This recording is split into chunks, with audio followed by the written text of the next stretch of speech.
Doesn't matter what you think about yourself, if you really, really dedicate yourself to something, you can do it.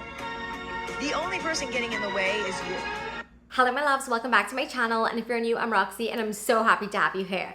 So let me just say, have you ever started a habit and then you do the whole shebang? You start the habit, you do it for a few days, you're consistent, everything is going well, and then one day you skip it, and then before you know it, it's 2 days, and then before you know it, a week has passed and you have no idea what happened, and then it's like a month and you haven't done anything. Let's be real, we've all been there. I know I have. But here's the thing. The issue is not about motivation, it's about momentum. And that is where the 2-day rule comes in. So if you have no idea what that is, stick around and I'll share with you, because it can literally change your entire perspective on how to get things done. Life is life, and it's not realistic to think that you're gonna do the same thing every day. It's not gonna be realistic to think that you're gonna be consistent every single day, because things happen. Missing a day is normal, it's human. Life throws you some curveballs, and this is in cases where you're not actually physically ill and really truly unable to do anything.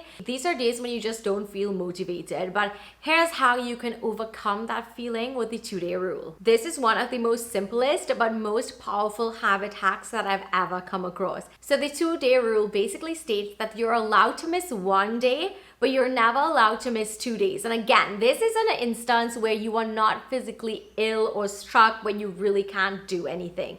This is your everyday life when you really don't have any major excuses, and I know you know what I mean. The reason behind the 2-day rule is pretty simple. Missing one day, it's fine. Life happens, like we said. It's just, it is what it is. But when you miss 2 days, a pattern is starting to form. And by the time you miss 3 and 4, then you have a new habit of not doing what you're supposed to be doing. This is essentially when a bad habit is starting to replace that good habit that you were keeping up with. So I would say that the 2-day rule is like a safety net. It allows you to miss one day because of whatever is happening, and by giving yourself grace and allowing yourself to miss one day but resuming after and not missing more than 2 days in a row, it is going to prevent you from falling back into your old ways. So for instance, if it's Monday and you've started your workout, you are committed to your 10K steps, moving daily, the whole shebang, then Tuesday come and you just don't feel it, like something has happened, life is lifing, we know the feeling, so you miss working out your 10K steps. You give yourself grace and you start again on Wednesday, and that way you are keeping up with the momentum. You're not missing more than 2 days, because if you've ever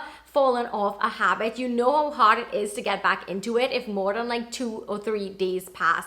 Don't even get me started on when a week passes and you didn't do anything, how hard it is to start. But if you skip one day and start the next day, it is so much easier to have that momentum and keep things going. So in today's video, I am going to be sharing with you tons of real life scenarios on how you can implement the 2-day rule, as well as the psychology behind it and why it is so helpful when it comes to starting new habits and when it comes to creating new identities, when it comes to your own self-belief. So first up, here is why the 2-day rule works. Habits are basically formed from something that is called a habit loop, and this was written in the book The Power of Habit. So the loop is basically the cue. This is what is going to trigger you to do the habit. Then you have the routine, which is basically the action that you're taking, and then you have the reward, which is the payoff. So every single habit that you do, whether it is brushing your teeth, working out, studying at night, even bad habits like scrolling mindlessly on your phone, all of these follow those 3 parts of the cycle. So the cue, which is the trigger, this is what tells your brain that this is time to do this certain thing. So that could be seeing your phone and deciding that you're gonna scroll. It could be seeing your workout shoes and you're knowing it's time to do your 10K steps. It is seeing your planner, knowing that it is time to plan. Your school supplies, it's time to study. You get the point. These cues can be external, so it can be like an alarm, the day of the week that you have to do something. Maybe it's like the day that you have to put out the garbage, or things like your workout clothes and your phone and all of that. Or it could be internal, so this will be like if you're tired, stressed, or bored. So once you have the cue, it is going to trigger you to do the action, and that is what is going to create the routines. So this is the actual doing of the habit, the scrolling, the running, cleaning, doing your hobbies, meal prepping, whatever the habit is. So this can be a good habit or a not so good habit, like scrolling mindlessly. And then you have the reward or the payoff. So this is going to tell your brain, yes, girl, let's do this again. So rewards can be physical. So for instance, you feel fit, you feel healthy, you feel strong, you feel good in your body when you work out, when you eat well, when you have had a good night's sleep. Or it could be a sugar rush after having too much sugar or eating a really big dessert. Or it could be social. So for instance, scrolling is going to bring you that instant gratification. Posting something and seeing comments or likes or follows on social media, that is giving you the validation that you want. So those are some ways that the rewards can show up as. So when you skip one day, this is going to just put a kink in the loop. It's not going to break it. It interrupts the loop, but it can quickly be reestablished the next day. But when you skip 2 days and you're going on to 3 and 4, this is when your brain is going to start associating not doing the habit as the new routine. So whatever it is that you're doing other than what you're supposed to be doing is going to be what your brain is thinking is the new routine. And then it becomes really hard to start all over. There's nothing harder than starting. So once you've started, you need to keep the momentum going. Another very important thing when it comes to habits and routines and things like that is that it is so important for identity building. You are a sum of all of your habits. You are the total, you are the product of your daily routines. So habits aren't just actions, they are literally identity statements. It is telling you who you are, it is telling others who you are. So every time you show up for yourself, you are telling yourself, I'm someone who drinks water every single day. I'm someone who eats well. I'm someone who gets in my 10K steps. I am a Pilates girly. I have my hobbies. I'm living my life. I'm getting my 8 hours of sleep. You are literally creating who you are. Think about this example, brushing your teeth. You guys, you don't even have to think twice about brushing your teeth. Do you know why? Because you are someone who brushes your teeth. Why? It's because you've been doing it over 1,000 times in your lifetime. Every single day, you have not missed more than like 1 day at least, minimum. And now brushing your teeth becomes your identity. It is who you are. You do not have to question it. When you keep showing up for yourself, even imperfectly, you reinforce that identity of who you are. You become someone who does not give up on yourself. So when you miss your habit, when you miss doing something every single day, like when you skip one day, it shakes up that identity a little bit. And let me just say, if it's one thing that humans hate losing progress more than we enjoy gaining it. And the 2-day rule really taps into that, because missing one day is acceptable, but missing 2 days in a row feels as if you're losing your streak. I remember when Snapchat was a thing, like I don't use it anymore, so I don't know if it's a thing, but I remember when it had like these streaks and how good everybody would be running to make sure that they don't lose a streak. How satisfying it feels whenever you check that off. But the minute that you break your streak, you feel so upset about yourself.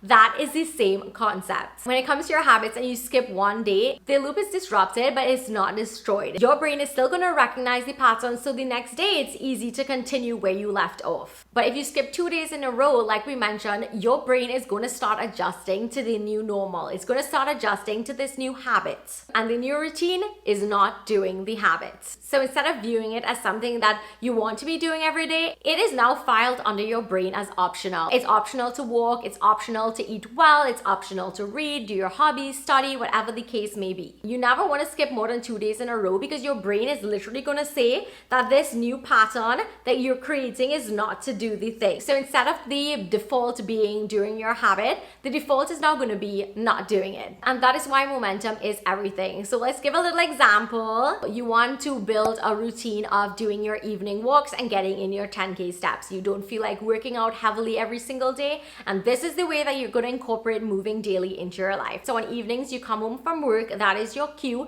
You see your workout shoes and you know it's time to put on your sneakers, go for a walking pad walk, or go for a walk outside. So you put on your sneakers and now it's time for the action, the routine, doing the habits. So you're walking outside, walking on your walking pad, on your treadmill, whatever is the case, you get in your 10K steps, and then you have the reward of fresh air. You are feeling good. You have that oxytocin, dopamine that has been released. Your cortisol is lowered. You feel grounded, connected with nature. You may have come up with some really good ideas on your walk. These are all of the rewards. Now, on Tuesday, you come home from work, you see your shoes, but something is happening or something has come up. Your friend spontaneously asks you to go out and you haven't seen her in a while. Regardless of what you do and why you did not put on your workout shoes, the reward might be going out with your friends and having a great time. And of course, nothing is wrong with that. Or you can have temporary comfort or rest in not doing it, or avoid avoidance. So on Wednesday, you come home from work again and you see your shoes. Your brain remembers that you missed your habit yesterday, but you still can catch up. You can still reestablish it. It still remembers that pattern and routine. But if you miss Tuesday and now you're missing Wednesday, and then by Thursday, your brain is going to start associating coming home with scrolling on the phone. It becomes harder to get back into the groove of your habit. It is going to be harder to start again, and your brain is now creating a new routine. It's creating a new pattern. That is literally how quickly the habit loop can rewrite itself. So you need to protect the habit loop. Give yourself grace, but start the next day again. You need to start with strong cues. Like we mentioned, it can be external or internal cues. These are the visual triggers that are going to make you actually do the habit. You need to have quick rewards, like having a cup of tea while you're doing your journaling, or maybe reading a good book after you cleaned up and tidied. You also need to have a bare minimum routine, which we will definitely be getting into. So this is going to keep the habit alive on days where you just feel like you don't want to do anything. For days when you just feel exhausted, when you just have things coming up, this will be the bare minimum. So let's talk about how we can implement the 2-day rule into our lives. Number one, you can have daily non-negotiables. Do not overwhelm yourself with trying to do 10 new things or have 10 new habits. Stick to at least 3 core habits that you are going to do every day. These are your non-negotiables. So for me, that will be daily movement. I have to move, whether it is 5 minutes, whether it is 30 minutes, whether it is getting in my 10K steps. I cannot be sedentary. We're not meant to live a sedentary life. I will always say it. My next habit would be doing something along the lines of my hobby, whether it is coloring, whether it is reading a good book, scrapbooking, something where I get to create instead of consume, because a lot of the times we're just always on our phone, on our computers, on our TV. We're always consuming something and we forget that we need to create. My other non-negotiable will be my skincare. I have been loving taking care of my skin. I would oil and lotion down my body. I will do my red light therapy on my skin. I will do my oils. I will do my serums. I would roll out my legs to help with cellulite. I would do all of these things. Those 3 are my non-negotiables. So these are what I'll be doing every day, regardless of what is happening in my life. On the same theme, this is where the bare minimum routine or habit would come in. So like I mentioned, it's either I work out or I simply do 5-minute stretch. It's either I get in my 10K steps or I get in a bare minimum of 5,000. Whatever your non-negotiable habit is, or any habit in your life that you want to implement, you need to have a scaled down version of it for low energy days, for days where you just don't feel like doing anything. Not every day is going to be perfect. So you need to have a contingency plan. You need to have an alternative plan. If it's journaling and you miss one day and you're not feeling to do it the next day, instead of writing a page, write 1 line. That's it. At least you're doing something. You're keeping the habit alive. You're keeping the momentum going until the next day when you feel better. Next, you need to track it visually. Remember, we were talking about those streaks. If you have a habit tracker, like a 30-day habit tracker, and I actually have my 30-day wellness reset challenge where you can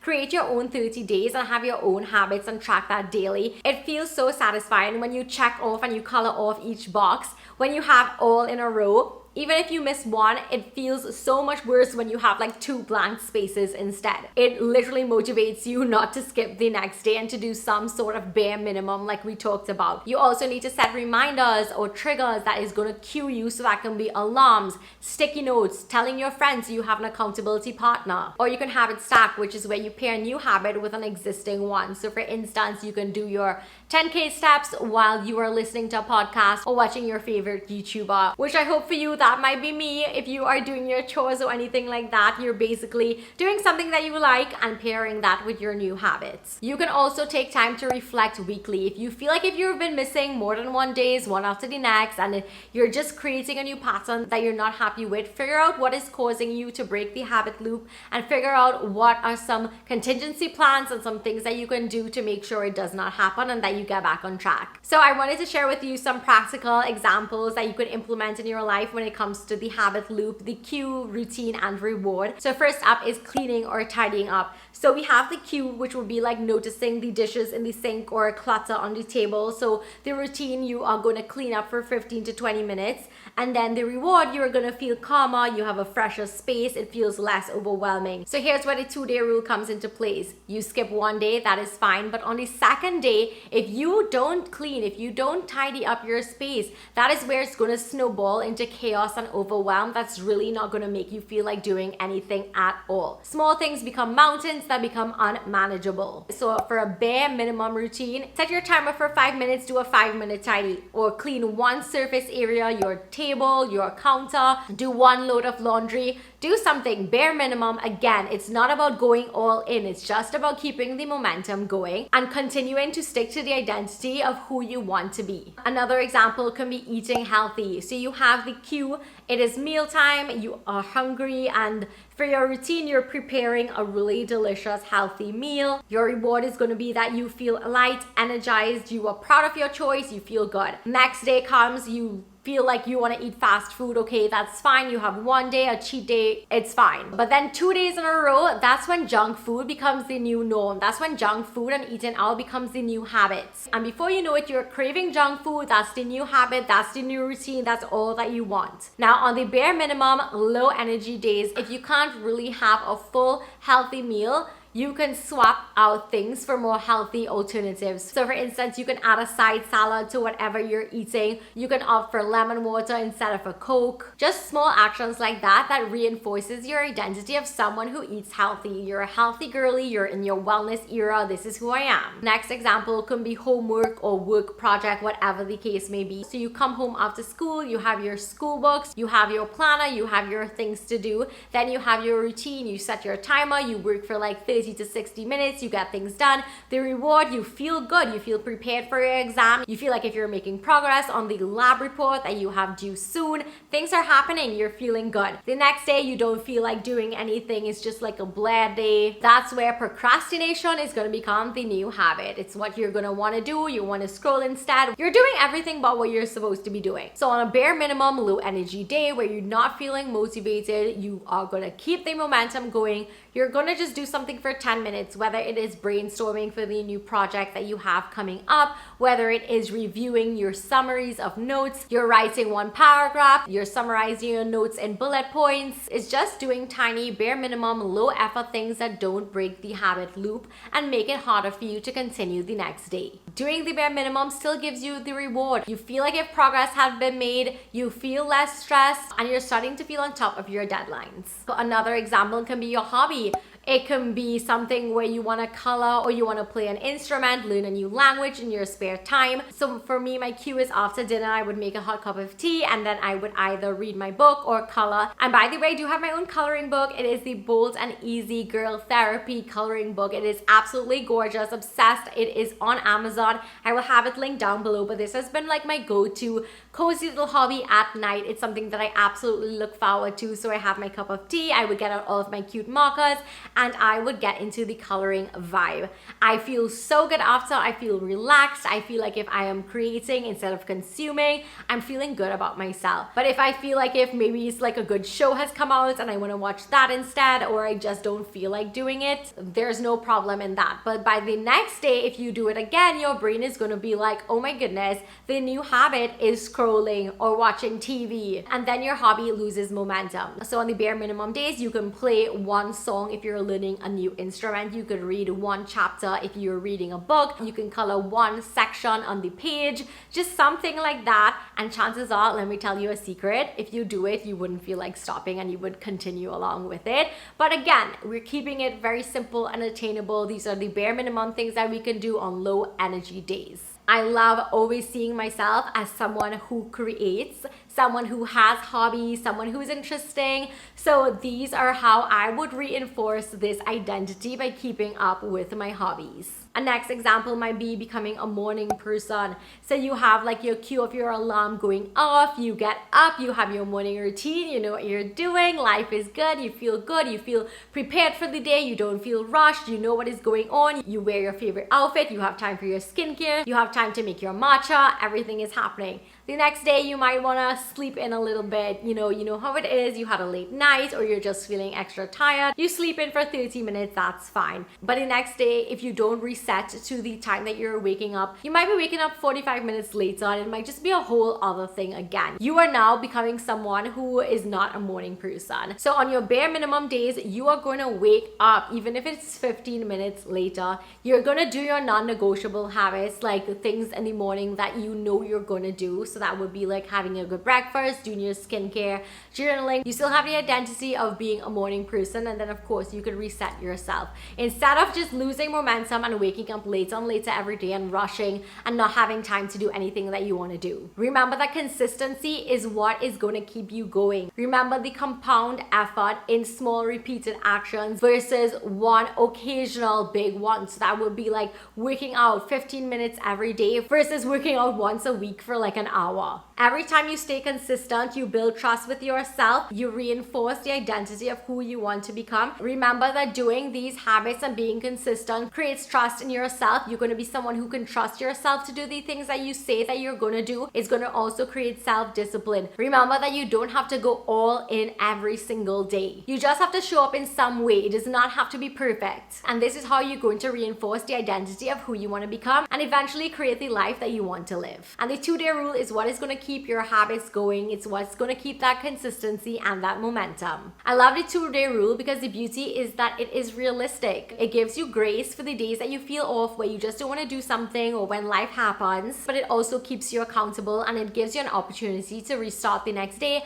while your brain still remembers the habit. It prevents an all or nothing thinking and it keeps you moving forward even on days where you're busy, tired, or unmotivated. I also love the concept of the bare minimum habits and the non-negotiables. So you always have a choice to just do something rather than not do anything. Do one thing, it doesn't matter. At least you're doing something and keeping that consistency and that identity of who you want to become. I hope that you enjoyed this video and it gave you some ideas on how you can keep going and how you can use the 2-day rule in your life. Thumbs this video up if you enjoyed it and if you want to see more videos like these, and don't forget to subscribe so you won't miss a thing. Thank you so much for watching and I will see you in my next video. Bye! Mwah.